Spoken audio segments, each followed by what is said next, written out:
வெள்ளிக்கிழமை ஓசை புத்தகம் 14வது அதிகாரம் 1-9 மிக அருமையான வேத பகுதி.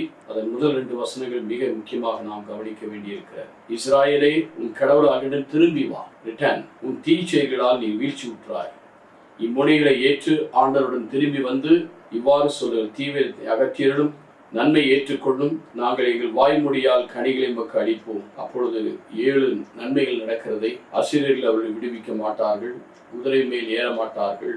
கைவினைப் பொருட்களை எங்கள் கடவுள் என்று சொல்ல மாட்டார்கள்.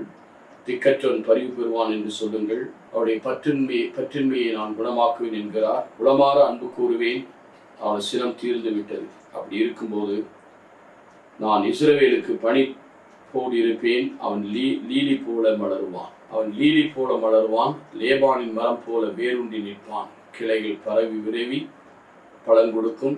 அதன் நிழலில் குடியிருப்பார்கள். அவர்கள் செழித்து வளர்ந்து கனி கொடுப்பார்கள். எனக்கு அருமையான சகோதர சகோதரிகளே, எப்பொழுது நடைபெறும்? உன் ஆண்டவரிடம் திரும்பி வா. உன் தீச்செயல்களை தான் நீ வீழ்ச்சி விட்டிருக்கிறாய்.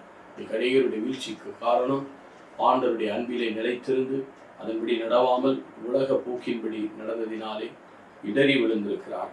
இது இருப்பினும் கூட நாம் ஆண்டவரிடத்தில் திரும்பி வந்து வாய்மொழிகளிலே, இந்த உலக பொருட்களிலோ உலக செல்வங்களிலோ காயப்பட்டிருக்கிற நாம் ஆண்டவருடைய தெய்வீக அன்பினால் ஆட்கொள்ளப்பட நம்மை நாம் ஒப்புக் கொடுப்போமா? எங்களை நல்ல ஆண்டவரே, எங்களுடைய பற்றின்மையை எங்களை குணமாக்கும். மேல் அன்பு கூர்ந்து நம்முடைய சினத்தை எங்கள் மீது தடித்து நாங்கள் மன்னிப்பும் இரக்கத்தை பெற வழி நடத்தும். ஆமென்.